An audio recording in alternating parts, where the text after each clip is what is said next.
Hi everyone, and welcome back to the videos for physio students and new grads. So today's video is going to be focused on those of you who have got a place at university starting in September or coming up soon and want to know how you can best prepare to start your university degree. So without further ado, as always, let's roll the video.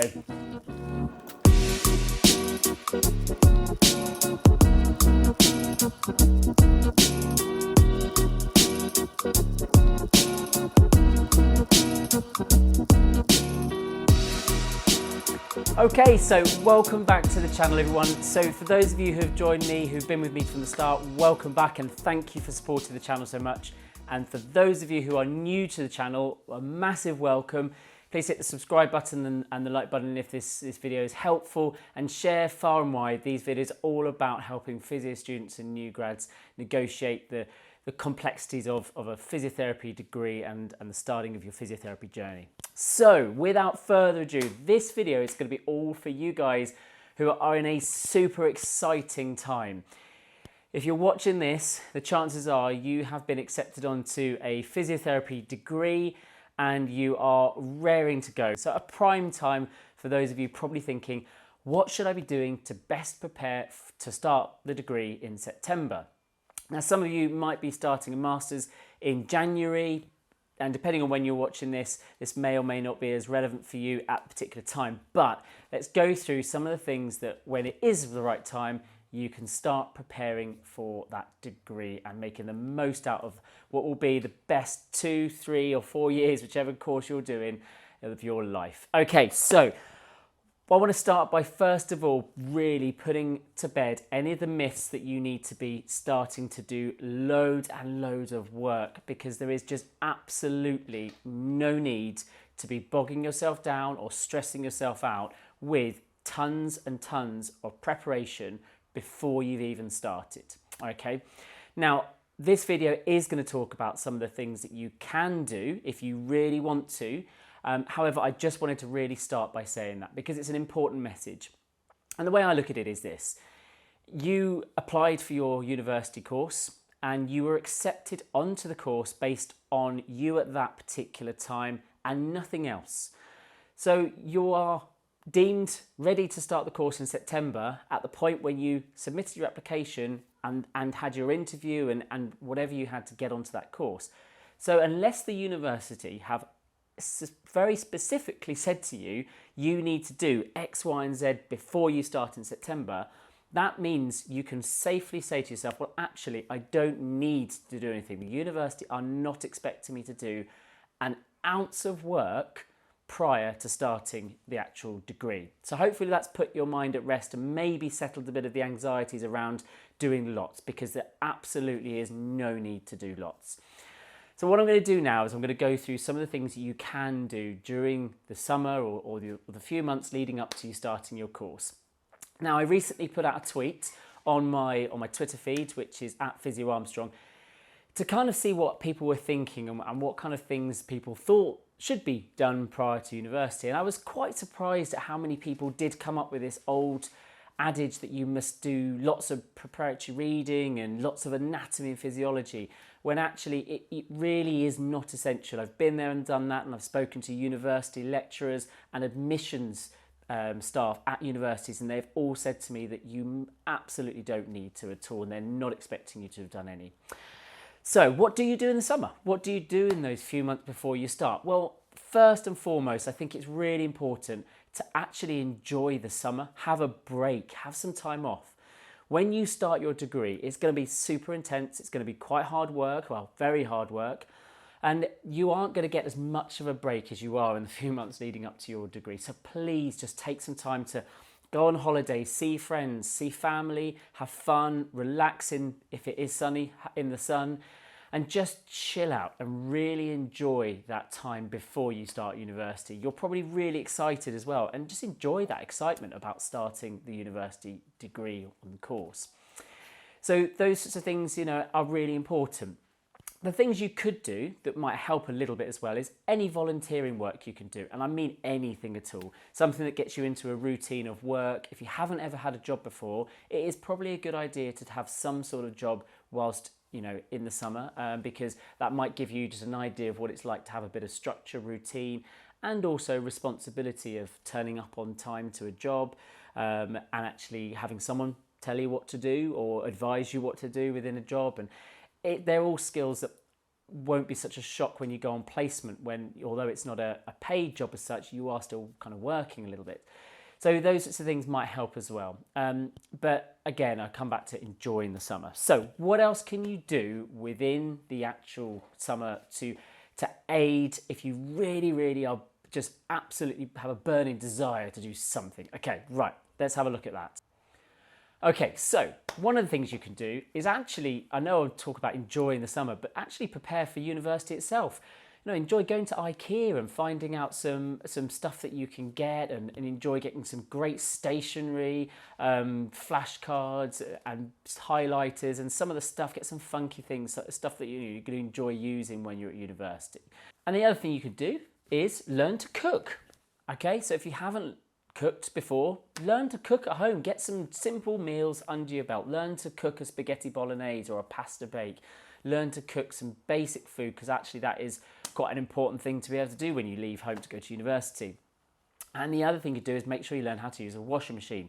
But these are things that a lot of you watching this will be like, well, I know how to do that, it's easy. But some of you won't. And I would, while you're at home, if you're at home with family, kind of just take some time to learn some basic stuff about living away from home. As I said before, if you are able to get some volunteering done, maybe if you can get a job as a physio assistant or any healthcare professional, there's as a healthcare assistant in a hospital, if you can get that kind of role, are absolutely fantastic for learning some very simple healthcare related skills. Just talking to patients, probably the most underrated skill of all is being able to talk to patients. And when you go on your first placement, I remember it to this day, the hardest thing about that placement wasn't remembering any of my physio skills as such, my assessment skills. Actually, it was having the confidence just to talk to a patient who I was really worried, because I didn't know how ill are they going to be, are they going to be cognitively impaired at all? And that really scared me. So if you get any chance to have any experience with that, that might really help as well. But again, it's not essential. So then we come to the big one, anatomy. Right, most of you will have been told, learn anatomy, learn all your muscles, learn insertions and origins and nerve roots. Make sure you know all of the muscles and all of the joints and all of the bones. Absolute nonsense. Really not the case at all. However, you might want to learn some of the basics. Just know the names of a few muscles in the areas of the body, okay? And that can be really simple. Just take the leg and say, well, I'm going to know what are the muscles at the front of the leg, what are the muscles at the back of the leg, and what are the muscles on the lower leg. And then what are the bones, okay? Don't start bogging yourself down with insertions and origins and nerve supplies, because it is a huge amount that you may end up learning in the summer, but then not really covering for a month or two after you've started, and you'll be bombarded with a load of other information to learn. And to be quite honest, you probably were going to forget most of that in that time. But learning some of the muscles or just getting familiar with the muscles might really help just get more comfortable with the human body if you haven't done so already. So what might that look like? Well, I definitely recommend watching YouTube videos, because they're so accessible now, and there are tons out there. I'm not even going to name any, because there are just so many. But just, Google or search on YouTube some anatomy videos. But I keep it simple, okay? I'd say use YouTube video search on muscles of the thigh, and that will just give you an idea of what are the four quadriceps and what are your hamstring muscles, okay? And give you a bit of an idea. Don't worry about learning them absolutely parrot fashion, because there's just no need. However, if you want a book, I recommend possibly this book here, which is the Concise Book of Muscles. And the reason being is because when you go through it, it takes a limb and it just gives you the muscles of that limb nicer and easily, okay? So it's just a case of, you probably can't see it there very easily, but it just takes a leg and shows you the muscles, okay? It's pretty big, there's a lot of muscles, just learn the basic ones, okay? So the next thing about the anatomy is maybe have a good look at joints. What joints are there? And again, don't learn all the anatomy of a joint, but just get an idea of just what does the knee joint do and how does it bend? Simple things. What does the elbow do? Yes, it does that, but does it also do that? Your shoulder, just have a little feel just of yourself. You don't have to watch a YouTube video to see what kind of movement your shoulder does, and get an idea that actually your shoulder's got an awful lot of movement, but the hip hasn't got so much movement. So what's the difference between that shoulder joint and the hip joint? It's as much of a ball and socket in the shoulder as much as in the hip. Just a simple idea of what the joints look like. Not learning all of the anatomy and the names and the complexities of it, but just some basics of what does that shoulder joint look like. Okay. Now, I'm talking an awful lot about anatomy and physiology of your musculoskeletal system, but please don't forget, hopefully, if you've gone to the course, you're very aware that physios don't just treat musculoskeletal problems. That's one element of it that kind of underpins a lot of things, but you've also got your cardiorespiratory system, so your lungs and your heart. Get an idea of, just your breathing. Again, just feel what your lungs do when you breathe. Get an idea of what the heart looks like and how it might pump blood around. But again, don't get bogged down into all the very nitty-gritty, detailed physiology of that, because you will cover it when you're at university.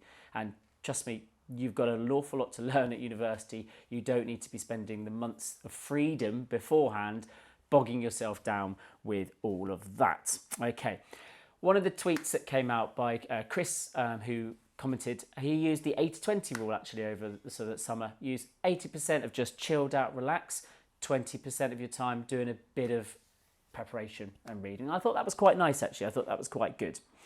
So on books, some of you will be really keen to, what books should I buy before university? Just do not go there. I did it. I bought loads and I love books, but it's not really essential. You could spend an awful lot of money or waste an awful lot of money on a load of books that actually when you get them aren't for you. You don't know at the moment potentially what books work for you, and there's so many out there. When you start at university, you will have an amazing library where you can just go and have a look. What do you like? Do you like text or do you like pictures? Do you like a mix of both? Do you like colour? Do you like black and white? You might not want books at all. You might want it all online. So just hold off a little bit. Some of the books that I do think are quite cool are books that aren't necessarily just for physios. Bill Bryson, The Body. Okay, I think this is a great book because it just puts a bit more of a holistic spin on the body and just gives you some really fascinating facts around the body and what it does. It's a big book, but it's just a nice, easy read. It's not an academic book. Another book, he's written quite a few, is Adam Kay. Okay, this one is This Is Going to Hurt. Just a bit more of a humorous look at healthcare. He's a doctor. It takes you through his life, going through from a junior doctor through to an SHO and registrar. Really interesting, that gives a nice humorous spin and gives you a bit of an idea of what it's like. If you want a bit more meaty stuff and a bit more kind of philosophy around things, maybe, Ben Goldacre. Really interesting book, this. One thing that I really changed for me when I was at university is my inquisitiveness and questioning everything and being far more, questioning of everything really. And this is a great book. He really digs into some of the questioning over what's bad out there. What are some of the myths and the stuff that's really founded on very little evidence. And that's quite an interesting book. Then we've got some more physio basics. All right. So you've got your physiotherapy pocketbook. Now, if you join the CSP, up until recently, and I'm sure ongoing for potentially, they give this book out for free if you join in the first month. They may not carry on that forever, obviously, but worth keeping an eye out because it is a good little book. It goes through a lot of the stuff that you will need as a student and going forward. I still use this. I probably use this more now as a Band 5 than I did before. If you want something a bit more respiratory focused, this one here, Respiratory Physio Pocketbook.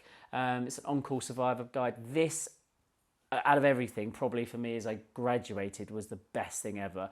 And at university, it would be, I didn't have this at university and I wish I had.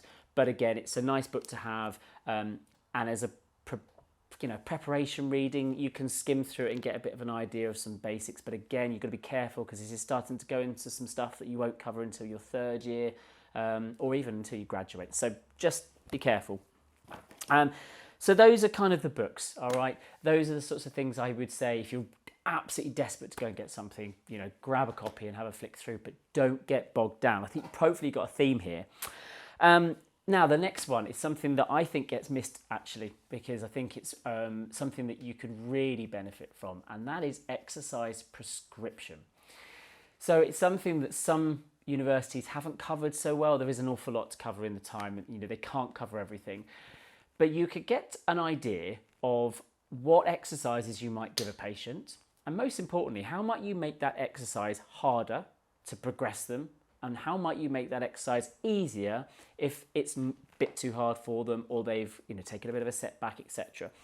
So take a simple exercise that you may have seen, take a bridge, and look at how can you make a simple bridging exercise harder, and how can you make that bridge easier. Anything like that. Think of some simple, and then also think about what muscles are you using when you're doing a bridge. You can do this in your front room, do a bridge and start thinking, okay, which muscle am I working? Well, I can feel my glutes, I think.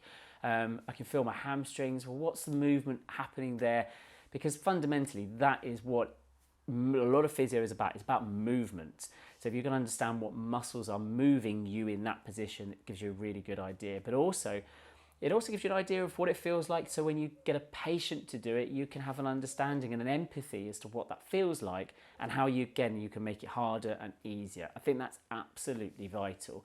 So again, it's not something you need to get bogged down with. It's something you can do for a laugh, or if you're going to the gym anyway, go to the gym and start thinking a bit more about what muscles are you using. And if you change that exercise slightly, what changes? So if you're doing a lat pull down behind your head and then you bring it in front of your head, how does that change the movement? What muscles do you think might be using more?